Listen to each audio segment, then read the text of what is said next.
oleh Ibu Dr. Teti Supriyanti Japan MM. PPT kami bertema administrasi sumber daya manusia yang berjudul peran manajemen sumber daya manusia dalam meningkatkan produktivitas organisasi. Sekian perkenalan dari kelompok kami, langsung saja ke sesi presentasi videonya. Yang pertama ada pendahuluan. Peran MSDM sangat penting dalam meningkatkan produktivitas dan kesuksesan organisasi di tengah persaingan global. Fokus utama tidak hanya rekrutmen dan seleksi, tapi juga pengembangan kompetensi, manajemen kinerja, dan menciptakan lingkungan kerja yang mendukung inovasi serta kolaborasi. Konteks Indonesia, MSDM kini memanfaatkan teknologi digital seperti sistem kinerja online dan pelatihan daring, namun masih menghadapi tantangan perbedaan generasi dan kesenjangan keterampilan. Strategi efektif, rekrutmen berbasis kompetensi, pelatihan berkelanjutan, sistem internship yang adil, dan lingkungan kerja positif. Peran teknologi dan AI, membantu analisis data karyawan untuk meningkatkan produktivitas dan membangun budaya kerja inovatif. Tujuan penelitian, mengoptimalkan rekrutmen, pelatihan, dan pengembangan, serta penilaian kinerja agar produktivitas organisasi meningkat. Terima kasih. Yang kedua ada pengertian. Jadi, manajemen sumber daya manusia atau MSDM itu intinya adalah proses mengelola tenaga kerja di dalam organisasi supaya tujuan perusahaan bisa tercapai dengan efektif dan efisien. Di dalamnya ada beberapa hal penting seperti perencanaan, pengorganisasian, pengembangan, pemberian motivasi, dan pengendalian karyawan. Fokus utama dari MSDM adalah bagaimana menempatkan orang yang tepat di posisi yang tepat. Istilahnya the right man in the right place. Selain itu, MSDM juga melihat manusia sebagai aset utama yang harus terus dikembangkan dan dijaga agar bisa memberikan kontribusi terbaik bagi perusahaan.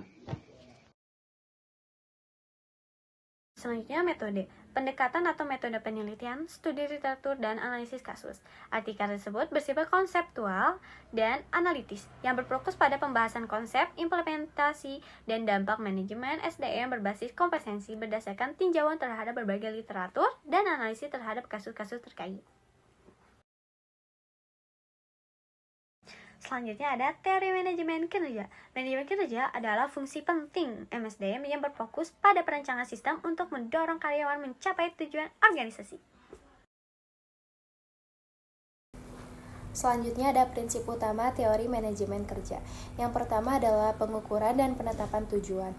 Menetapkan tujuan yang jelas, terukur, dan terkait dengan tujuan organisasi. Yang kedua ada umpan balik berkelanjutan, yaitu siklus umpan balik teratur, diskusi kemajuan, dan tindakan korektif. Yang ketiga ada pengembangan keterampilan, pelatihan pembelajaran, dan pengembangan berkelanjutan. Yang keempat ada kepemimpinan dan peran atasan, yaitu atasan memberikan arahan, dukungan, dan umpan balik yang efektif. Yang kelima ada kepatuhan dan akuntabilitas, yaitu memastikan tanggung jawab karyawan terhadap tugas standar. Yang keenam ada manajemen kinerja fleksibel, kemampuan beradaptasi dengan perubahan lingkungan bisnis.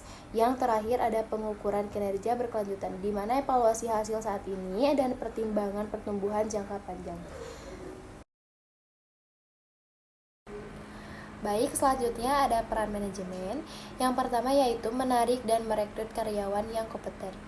Yaitu peran pertama, manajemen sumber daya manusia adalah memastikan proses rekrutmen berjalan efektif, sehingga organisasi mendapatkan karyawan yang memiliki kemampuan dan kepribadian sesuai dengan kebutuhan posisi. Yang kedua, melatih dan mengembangkan kemampuan karyawan. Setelah direkrut, karyawan perlu mendapatkan pelatihan dan pengembangan berkelanjutan. Tujuannya agar kemampuan mereka terus meningkat dan mampu mengikuti perubahan dalam dunia kerja. Yang ketiga yaitu mendorong partisipasi dalam pengambilan keputusan. Manajemen sumber daya manusia juga berperan dalam menciptakan lingkungan kerja yang partisipatif dengan melibatkan karyawan dalam pengembalian keputusan. Rasa tanggung jawab dan komitmen mereka terhadap perusahaan akan meningkat. Yang keempat ada memberikan penghargaan atas kinerja dan kreativitas. Pemberian penghargaan atau reward adalah bentuk apresiasi terhadap kinerja dan kreativitas karyawan. Yang kelima, ada praktik manajemen sumber daya manusia strategis sebagai sumber keunggulan kompetitif.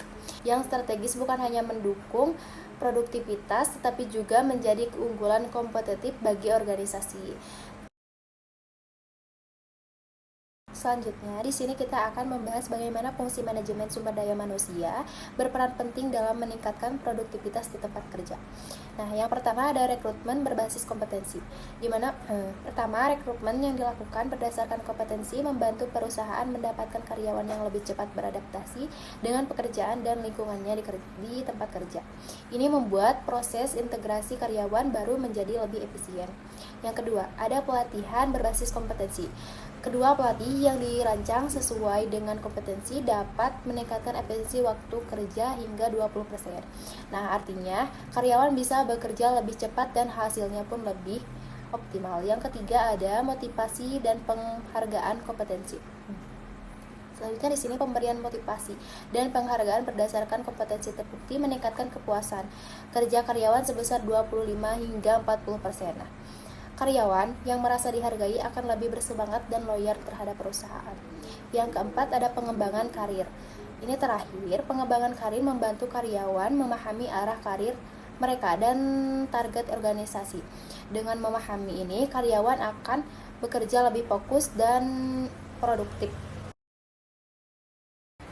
Selanjutnya, di sini kita akan membahas temuan utama mengenai dampak positif dari manajemen sumber daya manusia yang efektif terhadap produktivitas organisasi kita. Dari hasil analisis dan kesimpulan yang kami tarik, ada beberapa poin krusial yang ingin kami sorot. Yaitu yang pertama, kita melihat adanya peningkatan kinerja operasional tim secara signifikan. Ini berarti dengan adanya strategi SDM yang tepat seperti pelatih yang relevan dan penempatan yang sesuai, tim kita mampu bekerja lebih efisien dan efektif dalam menyelesaikan tugas sehari-hari. Yang kedua, inovasi dan daya saing organisasi kita juga mengalami kenaikan. Ketika karyawan merasa didengar dan didukung, mereka lebih berani untuk mengemukakan ide-ide baru. Inilah yang mendorong inovasi dan membuat kita tetap unggul di pasar. Poin ketiganya yaitu, ini sangat penting, yaitu karyawan menjadi lebih termotivasi dan loyal. Manajemen sumber daya manusia yang baik, yang fokus pada pengembangan karir dan apresiasi, secara langsung meningkatkan semangat kerja. Karyawan yang termotivasi tentu akan lebih loyal dan memiliki komitmen tinggi terhadap perusahaan. Dan yang terakhir, yaitu semua poin tadi berkontribusi pada terciptanya budaya kerja yang produktif dan kolaboratif. Lingkungan kerja menjadi lebih positif, komunikasi antar tim berjalan lancar, dan semua orang bergerak ke arah tujuan yang sama. Ini adalah fondasi utama untuk produktivitas jangka panjang.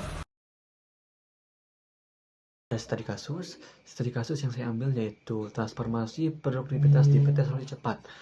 Yang masalah awalnya adalah tingkat turnover karyawan tinggi, banyak karyawan sinar keluar, efisiensi rendah karena rekrutmen tidak tepat dan harus sering melatih ulang, dan kinerja individu tidak merata karena tidak ada sistem penilaian yang objektif.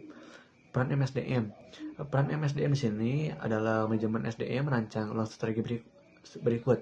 Yang satu, rekrutmen yang lebih selektif. Yang kedua, pelatihan dan pengembangan berkelanjutan. Yang ketiga, sistem penilaian kinerja yang terukur dan adil. Yang keempat, program retensi untuk mempertahankan karyawan berkualitas.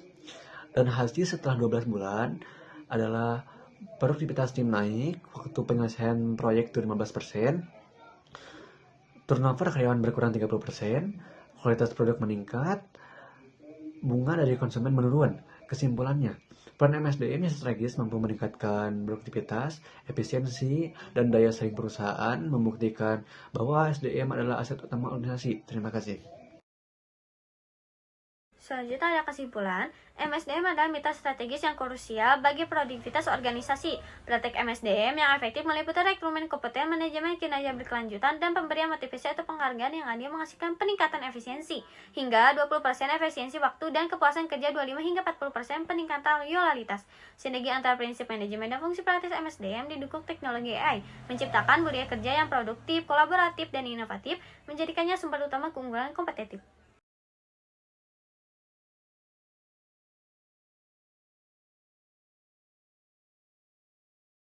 Baik, kepada Ibu Dr. Teti Sufianti Japar MM yang saya hormati dan teman-teman sekalian, dengan demikian berakhirlah presentasi kami pada hari ini. Kami ucapkan terima kasih atas waktu dan perhatian Anda.